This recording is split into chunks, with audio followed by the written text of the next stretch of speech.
Hello class. Today we will do chapter 4 Key Elements and Functioning of Democracy यानी कि democratic government में किस तरीके से काम होता है। तो इस चैप्टर में हम लोग क्या पढ़ेंगे, इसमें हम पढ़ेंगे की elements that influence the functioning of a democracy.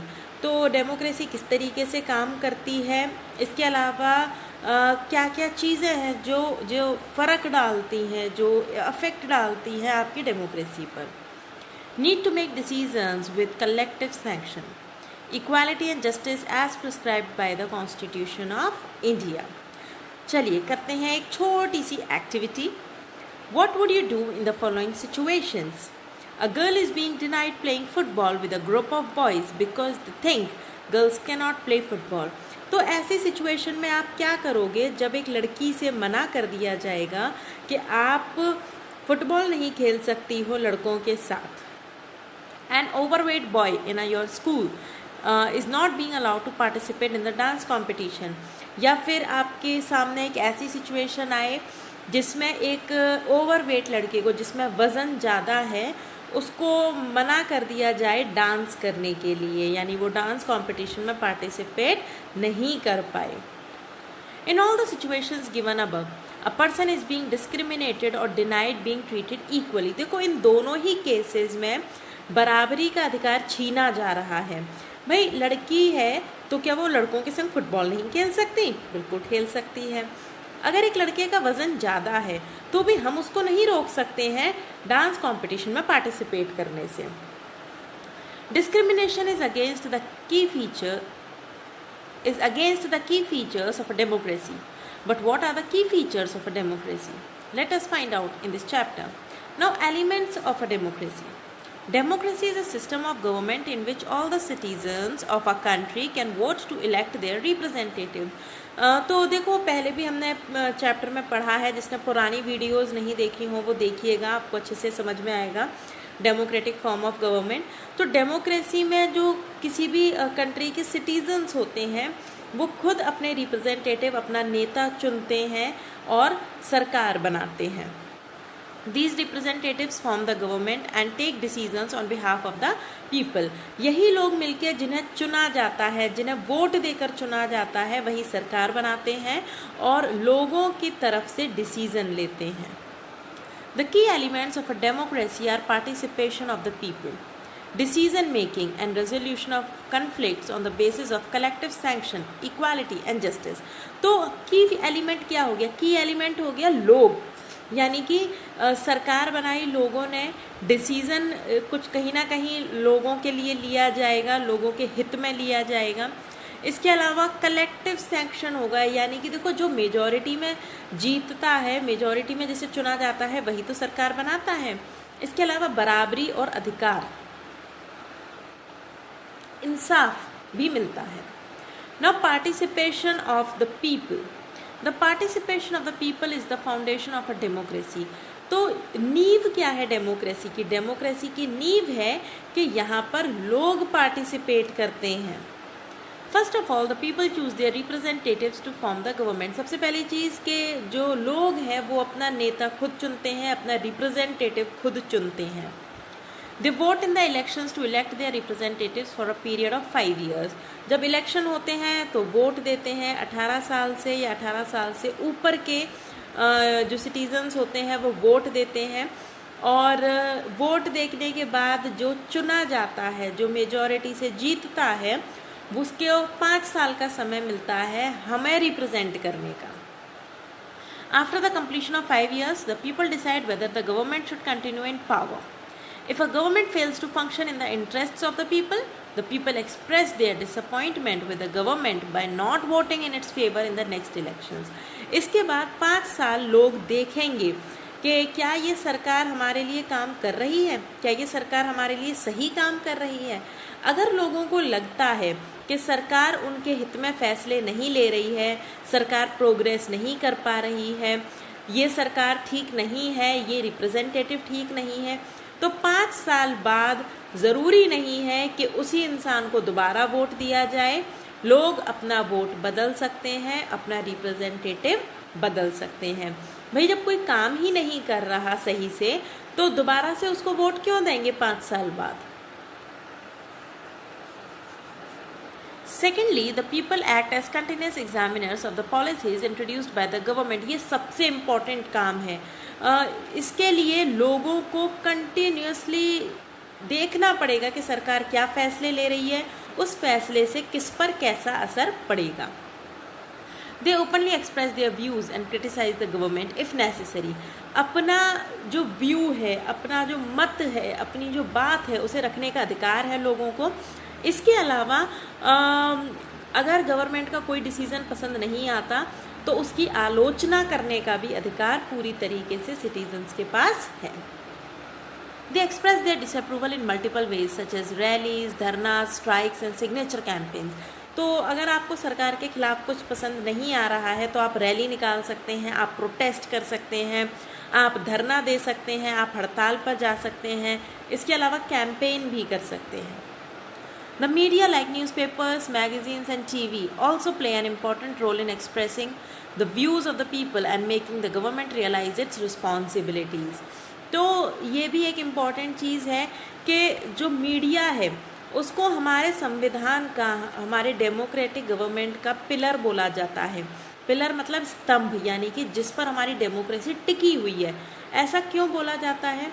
देखो, जगह जगह पर अगर रैली निकाली जाएंगी, प्रोटेस्ट होंगे, तो शायद लोगों को आपस में पता नहीं लग पाएगा। एक राज्य से दूसरे राज्य में पता लगना शायद मुश्किल हो जाएगा, पर मीडिया ये काम करती है। मीडिया खबरें लाती है। मीडिया को ऐसी खबरें लानी चाहिए जिससे पता चले कि गवर्नमेंट क्या कर रही है, क्या नहीं कर रही है, क्या सही है, क्या गलत है। ओके, और लोग क्या सोचते हैं। तो ये गवर्नमेंट, ये जो गवर्नमेंट है उसकी रिस्पॉन्सिबिलिटीज़ वो अपनी पूरी कर रही है, नहीं कर रही है, इसका ध्यान मीडिया को भी रखना चाहिए। तो न्यूज़पेपर्स हैं, टीवी है, रेडियो है, इन सब में ये सब जितने भी पॉलिसीज़ आती हैं गवर्नमेंट की, जितने भी लॉज बनते हैं, इन सब पर एनालाइज करना चाहिए। Need to resolve conflicts in a society. When conflicts occur it might lead to violent practices by one group against the other. The use of violence then results in the development of fear and tension among the people। अब देखो, हमारी society है, यहाँ पर लड़ाई, conflict भी होते हैं, लोग एक दूसरे से अलग होते हैं, नहीं पसंद आती हैं चीज़ें। कई बार ये जो इस टाइप की चीज़ें होती हैं कि एक ग्रुप को दूसरे ग्रुप की बातें पसंद नहीं आई, तो इस तरीके में हिंसा भी हो जाती है, और हिंसा एक डर का माहौल पैदा करती है। Thus, it is very important for a government to resolve conflicts। इसलिए ये डर का माहौल ना बने, इसीलिए सरकार को इस तरीके के मामलों में इंटरफेयर करना चाहिए और इस तरीके के डिस्प्यूट्स को ख़त्म करना चाहिए। A conflict can occur among the people, states or institutions। Some of the examples are as follows: religious processions and celebrations। Large-scale religious processions and celebrations are not always appreciated by all communities। The lack of mutual respect may lead to violent activities, such as people disrupting the processions। In such cases, the government either suggests the concerned communities to discuss amicably and arrive at a feasible solution to the problem, or make arrangements to control the crowd। ये होता है जब कोई religious celebration हो रहा होता है, कोई धार्मिक सेलिब्रेशन हो रहा होता है। जैसे कि आप मान के चलो कोई त्यौहार है, उसमें जैसे हम ये गणेश चतुर्थी ही मान लेते हैं, या सबसे ज़्यादा आगरा में निकलती है राम बारात। राम बारात के बारे में आप लोगों ने सुना होगा। राम बारात में अक्सर करके कन्फ्लिक्ट होने के चांसेस रहते हैं, लड़ाई झगड़े होने के चांसेस रहते हैं, दंगे होने के चांसेस रहते हैं। तो इसकी जिम्मेदारी भी सरकार की है कि सरकार प्रॉपर अरेंजमेंट करे कि शांति से सेलिब्रेशन निपटना चाहिए। ओके, और किसी भी तरीके की हिंसा नहीं होनी चाहिए, और भीड़ अगर इकट्ठी होती है ऐसी जगह पर जैसे राम बारात में होती है, तो ऐसे में भीड़ को कंट्रोल करने के लिए भी गवर्नमेंट ही स्टेप्स लेती है। एक और एग्जांपल है शेयरिंग ऑफ रिवर वाटर। तो रिवर देखो हर स्टेट से होकर निकलती है, एक रिवर है वो काफ़ी सारी स्टेट से होकर निकलेगी। ऐसा नहीं है कि एक स्टेट से एक ही रिवर निकलेगी या एक रिवर एक ही स्टेट से निकलेगी। भाई एक रिवर है वो काफ़ी सारी स्टेट को कवर करती हैं। तो क्या ऐसा पॉसिबल है कि वो जो रिवर है वो एक ही स्टेट की मोनोपोली हो जाए उस रिवर पर? और नहीं, ये बिल्कुल नहीं है। तो इस तरीके का एक एग्जाम्पल देखते हैं। When a river flows through more than one state, the division of the river water may turn out to be the cause of conflict between the states. तो ऐसा तब होता है जब रिवर अलग अलग स्टेट से होकर निकलती है, ऐसे में उसके पानी को लेकर स्टेट्स आपस में लड़ती हैं। The Kaveri river water dispute is one such dispute between the states of Karnataka and Tamil Nadu.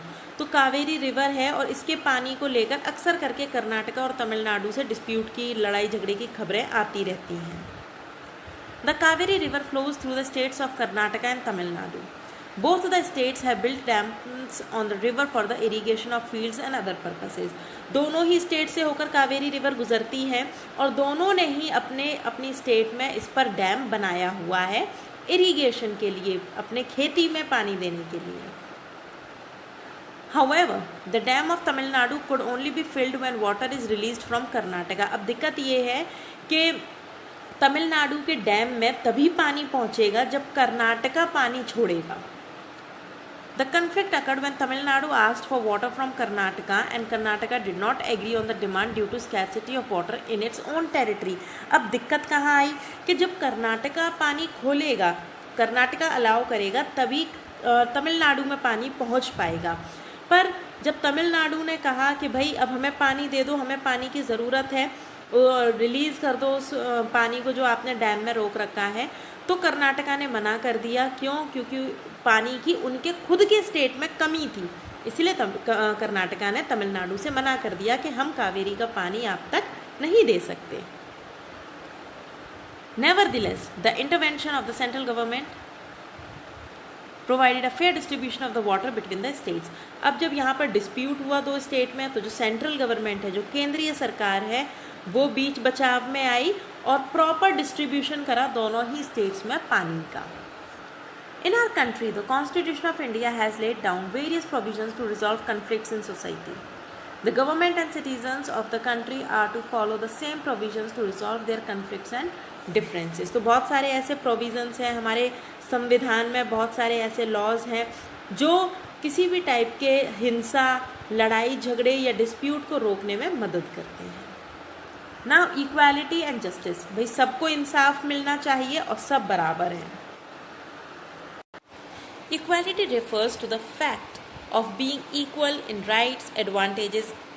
In a democracy, the government ensures that all citizens are treated equally irrespective of their caste, class, gender. तो देखो equality क्या है? Equality है कि जब हर किसी को बराबर एडवांटेज मिले, बराबर के अधिकार मिले। और हमारी डेमोक्रेसी में जो हमारी गवर्नमेंट है वो ये निश्चित करती है, ये इंश्योर करती है कि हर कोई बराबर हो, हर किसी को उसके अधिकार मिले, हर किसी को इंसाफ मिले, उसके संग किसी भी तरीके का भेदभाव ना हो। When people are not treated equally, they can always approach the court to seek justice. इसके अलावा अगर किसी को ऐसा लगता है कि उसके संग न्याय नहीं हो रहा है, उसको इंसाफ नहीं मिल रहा है या उसके संग किसी भी तरीके का भेदभाव हो रहा है, तो वो कोर्ट में जा सकता है। In India, the Constitution of India outlines various provisions to ensure equality in society and provide justice to the people. For example, untouchability has been abolished by the law. हमारा संविधान ये पूरी तरीके से सुनिश्चित करता है कि हर किसी को बराबर का अधिकार मिले, किसी के संग भी भेदभाव ना हो। इसके लिए जैसे हम एग्जाम्पल ले लेते हैं कि अनटचेबिलिटी यानी कि छुआछूत, पहले माना जाता था कि नहीं, ये इस कम्युनिटी के लोगों को छूना नहीं चाहिए या छू लिया तो गंदे हो गए, तो ऐसा नहीं था। इस चीज़ को हमारे संविधान में, हमारे लॉ में बिल्कुल बंद कर दिया गया। Not only are there strict punishments against the people who practice untouchability, but there are also various provisions that provide equal opportunities of education and employment to the victims of caste-based discrimination. इसमें हुआ ये कि अगर कोई ऐसा करता है तो उसको स्ट्रिक्ट से स्ट्रिक्ट सज़ा मिलेगी इसके अलावा जिन लोगों को छुआछूत का कहकर अलग कर दिया जाता था, उनके एजुकेशन, उनके एम्प्लॉयमेंट पर भी फोकस किया गया। Similarly, in order to tackle the injustice against women, special arrangements have been made to promote education. अब पहले विमेन के संग भी आप जानते हैं भेदभाव होता था, अब तो खैर इतना नहीं है, पर हाँ अगर आपके आसपास आपको ऐसा लगता है कि आपके लड़कियों के साथ या विमेन के संग कहीं डिस्क्रिमिनेशन हो रहा है तो आप प्लीज़ उसके खिलाफ़ बोलिएगा। तो उन जैसे विमेन के संग जो होता था उसके लिए भी गवर्नमेंट ने इनिशिएटिव्स लिए और उनके प्रयासों से ही आज एजुकेशन है और विमेन काम कर रही हैं। For example, in poor families girls are often discourage to go school. Thus, special schemes have been put in place to either waive off or lower the fees for girls in government schools and colleges. तो देखो ये कितना अच्छा step है। पहले के लोग मानते थे कि लड़कियों का पढ़ना सही नहीं है, या अगर किसी के पास पैसा कम है, कोई गरीब है, तो वो बेटों को पढ़ाने पे ज़्यादा जोर देते थे और लड़कियों की पढ़ाई बंद करा देते थे। तो इसके लिए सरकार ने क्या कहा कि ठीक है, अगर आप गरीब हो कोई दिक्कत नहीं है, हम लड़कियों को, आपकी बेटियों को कम फीस में पढ़ाएंगे या फ्री में पढ़ाएंगे अपने सरकारी स्कूल और कॉलेजेस में। और सच में ऐसा होता है, स्कॉलरशिप्स मिलती हैं, लड़कियां भी पढ़ लेती हैं इस तरीके से। और जिसकी फैमिली ज़्यादा पैसे वाली नहीं होती है, पुअर होती है, तो उनकी बेटियों को भी इस तरीके से बेनिफिट मिलता है। ये एक केस स्टडी है, ये केस स्टडी आपको खुद करनी है। केस स्टडी किसी भी एक पर्टिकुलर केस को उठाकर उसको पूरी तरीके से एनालाइज किया जाता है, ये आपको खुद करना है। Okay, soon you will be provided with the question answers and the exercises of this chapter. Till then, bye.